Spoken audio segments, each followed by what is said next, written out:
Hello everyone, welcome to our channel. This is Srishti Agarwal. तो मैं आप सभी कक्षा 6 व 7 के स्टूडेंट्स के लिए लेकर आई हूँ प्रभा हिंदी कार्य पुस्तिका की सॉल्यूशन, जिसमें हमने काफ़ी सारे सॉल्यूशन देख लिए हैं। यहाँ पर आगे बढ़ते हुए देखेंगे कार्यपत्रक 66 66 से कंटिन्यू। तो यहाँ एक कविता दे रखी है जिसे पढ़ना है और पढ़ने के बाद में आपको प्रश्नों के उत्तर देने हैं। तो देखिए यहाँ पर हाथी और शेर की ये कविता है। हाथी बोल रहा है, कहो शेर सिंह कहाँ चले तुम ढीले ढीले, रूप रंग उड़ गया रंग लग रहे पीले पीले।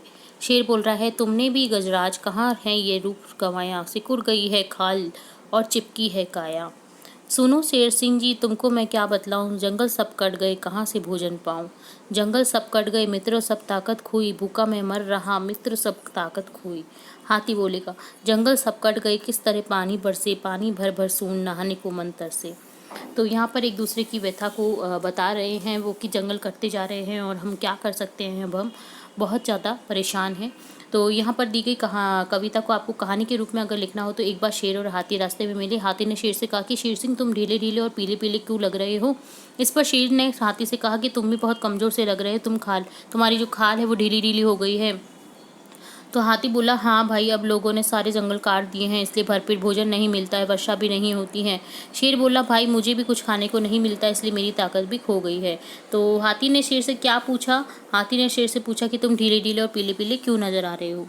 शेर और हाथी का शरीर कमजोर क्यों हो गया था, जंगल कट जाने के कारण उनको भरपूर भोजन नहीं मिल पा रहा था और बारिश नहीं होने से पानी भी अपर्याप्त मिल रहा था, आवास की कमी हो गई थी। जंगल कटने से जानवरों का क्या नुकसान हो रहा है, जंगल कटने से जानवरों के आवास कम होते जा रहे हैं और भरपेट भोजन नहीं मिल पाता है, स्वच्छंद आनंद नहीं उठा पाते हैं। तो ये डन होता है कार्यपत्रक 66 का सॉल्यूशन। अब देखेंगे कार्यपत्रक 67 का सॉल्यूशन। तो यहाँ एक गद्यांश है जिसे पढ़ना है और इससे रिलेटेड कुछ क्वेश्चन पूछे जाएंगे जिसके आपको आंसर करने हैं।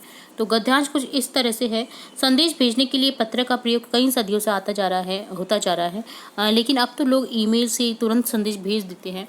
इंटरनेट नाम की कंप्यूटरों की महाजाल की वजह से ये संभव हुआ है।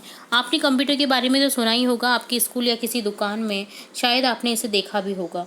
वीडियो दिखाने वाला स्मार्टफोन भी एक तरीके का कंप्यूटर ही है। तो यहाँ पर क्वेश्चन है, क्या आपने कहीं कंप्यूटर देखा है, अपने अनुभव शेयर कीजिए।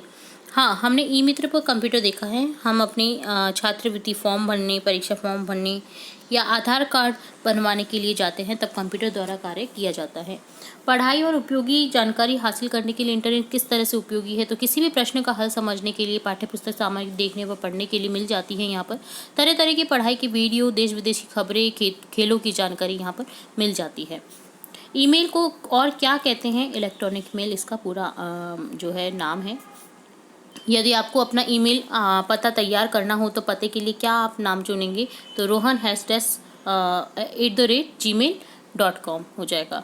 कोई भी आपकी आईडी होगी, ईमेल आईडी, तो @ जरूर आता है उसमें, gmail.com जरूर आता है। आगे नाम आप अपनी स्वच्छता से लिख सकते हैं। तो ये होता है डन कार्यपत्रक 67 वर्कशीट 67 का सॉल्यूशन। अब देखेंगे कार्यपत्रक 68 का सॉल्यूशन। गद्यांश को पढ़कर नीचे दिए गए प्रश्नों के उत्तर दीजिए। सीवी रमन भारत के प्रसिद्ध वैज्ञानिक थे। वे बचपन से ही दिमाग के धनी थे। उन्होंने अपनी पूरी शिक्षा भारत में रहकर की। बाद में उन्होंने कलकत्ता के साइंस कॉलेज में प्रधानाचार्य के पद पर कार्य किया।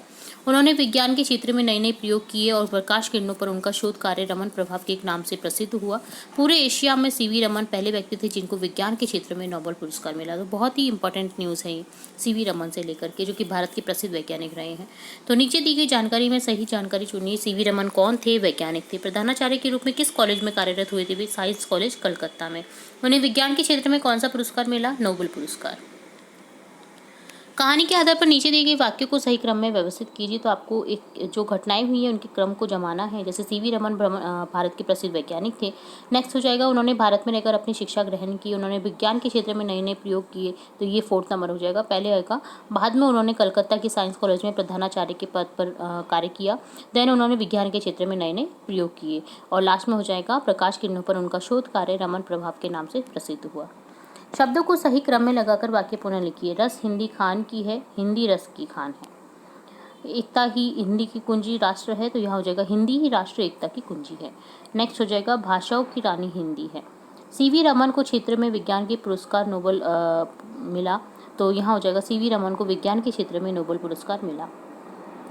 अब तो हिंदी भाषा के बारे में एक महत्वपूर्ण सूचना भी मैं आपको बता रही हूँ, बहुत गर्व से बता सकती हूँ ये न्यूज़ में आपको, कि जो शिवराज सिंह चौहान मध्य प्रदेश के मुख्यमंत्री हैं, उन्होंने मध्य प्रदेश में पहली बार इंजीनियरिंग मेडिकल जो भी पढ़ाई है वो हिंदी में भी होगी। वहाँ पर टेक्निकल वर्ड्स को आप इंग्लिश में यूज़ कर सकते हैं जैसे आप इंग्लिश का यूज़ करते हैं, बट हिंदी में सभी सब्जेक्ट्स की पढ़ाई कर सकते हैं वहाँ के स्टूडेंट। तो मध्य प्रदेश ऐसा पहला राज्य है जहाँ पर अब इंजीनियरिंग मेडिकल की और बहुत सारी एग्ज़ाम्स हिंदी में होगी। ठीक है, तो ये बहुत ही गर्व की बात है हिंदी विषय के लिए। वैज्ञानिक भारत के सीवी रमन थे, तो यहाँ हो जाएगा correct sentence, CV Raman Bharat के वैज्ञानिक थे। और मैं अपनी तरफ से शिवराज सिंह चौहान को कोटि कोटि प्रणाम भी करती हूँ इस चीज़ के लिए कि उन्होंने हिंदी भाषा को इतना तवज्जो दी, इतना बढ़ाया आगे और ये निर्णय लिया। नेक्स्ट है इनका शोध प्रसिद्ध हुआ प्रकाश किरणों पर, तो ये सेंटेंस करेक्ट हो जाएगा, प्रकाश किरणों पर इनका शोध प्रसिद्ध हुआ। तो ये डन होता है कार्यपत्रक 68 वर्कशीट 68 का सॉल्यूशन। अब देखेंगे वर्कशीट 69 कार्यपत्रक 69 का सॉल्यूशन, जिसमें शब्दों की सहायता से नीचे दिए गए चित्र के आधार पर एक कहानी लिखी है। यहाँ पर आपको कहानी लिखनी है। यहाँ पर देखिए आपको सूरजमुखी के फूल दिख रहे हैं, मधुमक्खियाँ दिख रही हैं, बच्चे भागते हुए नजर आ रहे हैं। तो यहाँ पर देखिए संकट सीखना, चिल्लाना, मित्र, सबक मिलना, सर पर भागना। तो इससे रिलेट आपको वर्ड्स जो दिए हुए हैं इससे रिलेट आपको एक कहानी बनानी है कि कुछ नटखट बच्चे एक बगीचे में पहुंची, सुंदर सुंदर फूल देखकर वे उनको तोड़ने लगे, जबकि वहाँ फूल तोड़ना मना है। तो वहाँ लिखा हुआ था कि फूल तोड़ना मना है, लेकिन वे नहीं माने। जैसे ही उन्होंने फूल तोड़ने के लिए डाली को खींचा, फूलों में बैठी जो मधुमक्खी है उन पर हमला कर दिया। मधुमक्खियों के काटने से उन्हें जलन व पीड़ा होने लगी। वे चीखते चिल्लाते हुए सर पर भागने लगे।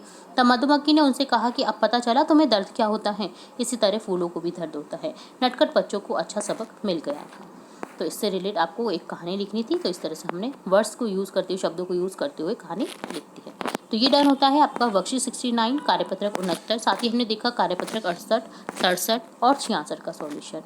तो उम्मीद है आपको सभी कार्यपत्रक के सॉल्यूशन अच्छे से समझ आए होंगे। फिर भी अगर किसी क्वेश्चन में कोई डाउट रहता है तो आप कमेंट बॉक्स में कमेंट करके पूछ सकते हैं। इससे अलावा जिस भी विषय में आपको कोई डाउट हो तो आप फटाफट से हमारे कमेंट बॉक्स में पूछ सकते हैं। हम कोशिश करेंगे आपकी डाउट्स को क्लियर करने की।